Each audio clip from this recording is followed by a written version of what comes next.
Hello, मैं हूं सरताज। स्वागत है आप सबका स्ट्रगल टुवर्ड्स फ्रीडम क्लास 5 के थर्ड वीडियो में। फर्स्ट सेकंड वीडियो में मैंने आपको कुछ बेसिक चीज़ें मैंने बताई। रिवोल्ट ऑफ 1857 मैंने पिछली वीडियो में बताया था सेकंड पार्ट में। उसमें मैंने आपको बताया था कि एक राइफ़ल में कार्ट्रिज की वजह से ये गलतफहमी फैली थी। उस राइफ़ल का नाम क्या है ये मुझे आप कमेंट में बताइएगा।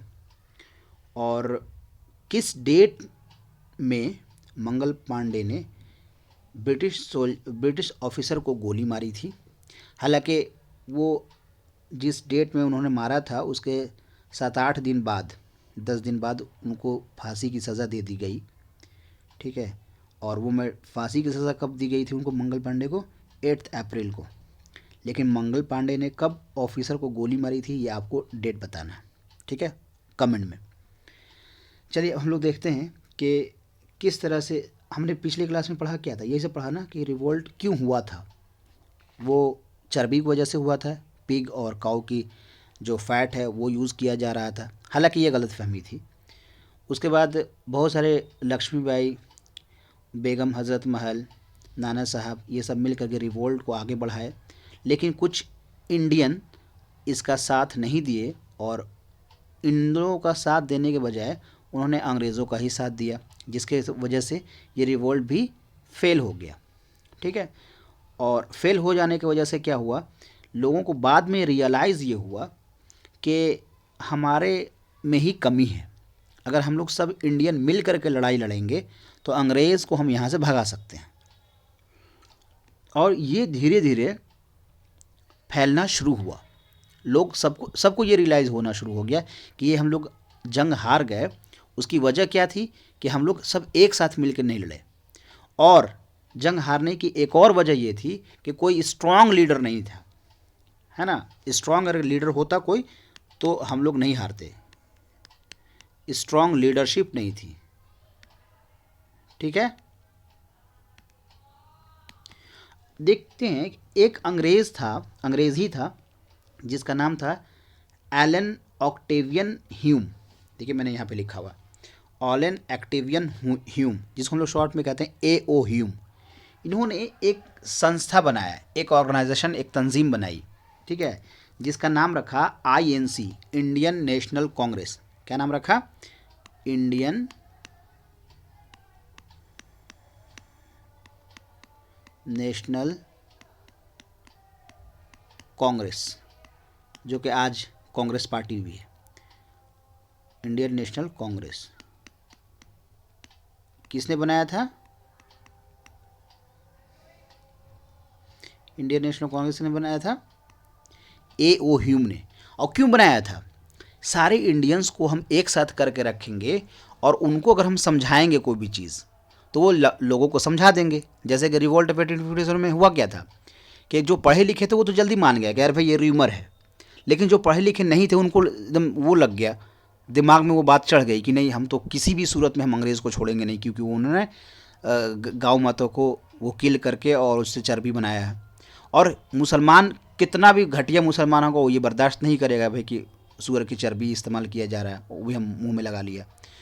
तो अनपढ़ लोग जल्दी नहीं समझते हैं, इसीलिए AO ह्यूम ने इंडियन नेशनल कांग्रेस बनाया और उसमें पढ़े लिखे लोगों को साथ में रखा कि ताकि हम आसानी से उसको समझा पाएंगे। लेकिन ऐसा नहीं हुआ।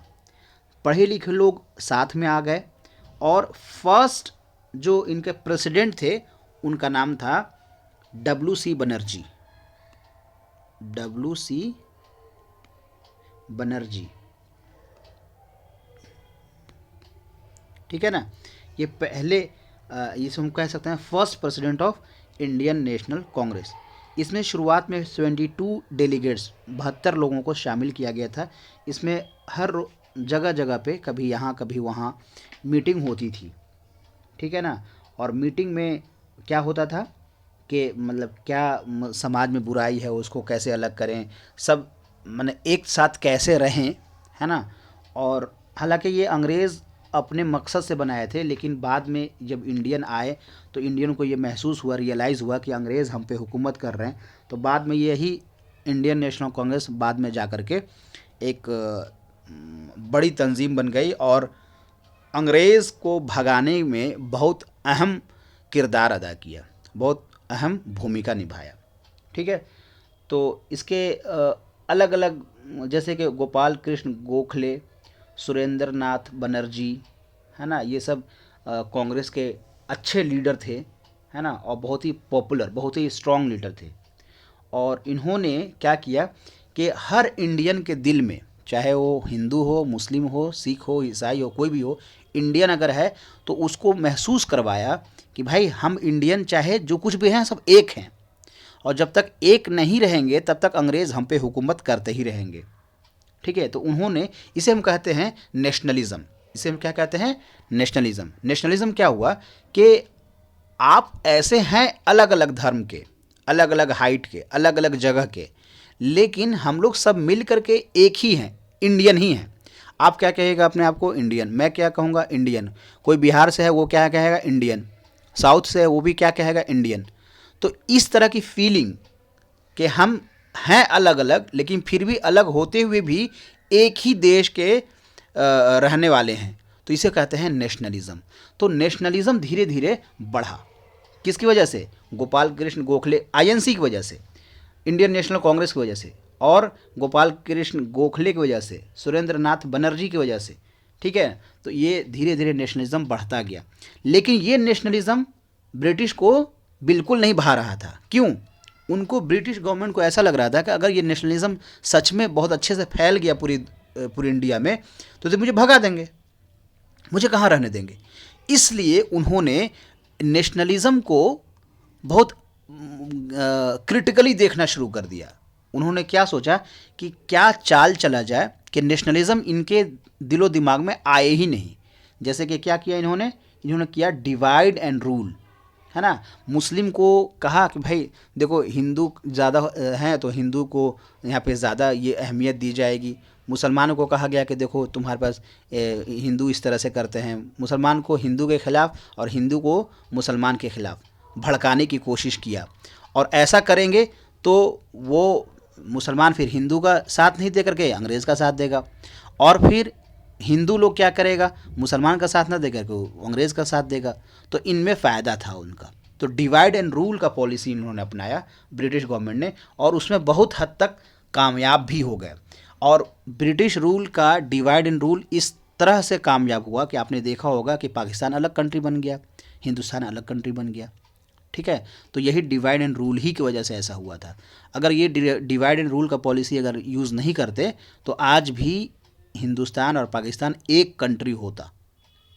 तो ये बस अब ये आखिरी है ना, ये ख़त्म हो गया चैप्टर। अब इसमें हम कुछ एमसीक्यू दे रहे हैं, उस एमसीक्यू को आपको करना है, और ये कुछ होमवर्क है। कहाँ गया, हाँ ये, why INC was formed. INC क्या है, इंडियन नेशनल कांग्रेस, ये क्यों बना था। और दूसरा क्वेश्चन है कि how British government suppressed nationalism. Suppressed का मतलब दबा देना, सप्रेस्ड का मतलब क्या है, दबा देना। मैं लिख देता हूँ, दबा देना, माने कि नेशनलिज्म जो बढ़ रहा था धीरे धीरे, इन्होंने कैसे दबाया उसको, नेशनलिज्म को। क्योंकि अगर नेशनलिज्म ज़्यादा आ जाएगा तो क्या होगा, उनको भागना पड़ जाएगा। तो नेशनलिज्म को डिवाइड एंड रूल के ज़रिए उन्होंने सप्रेस किया था। तो ये आपका लेसन ओवर हो गया है। मैं कुछ एमसीक्यू दे रहा हूँ, ठीक है ना, और मैं इसी में डिस्क्रिप्शन में डाल दूंगा उसका लिंक, आप उसे करिएगा, और ये होमवर्क भी आप करके मुझे भेजिएगा। ठीक है, मिलते हैं हम लोग नेक्स्ट वीडियो में, तब तक के लिए थैंक यू।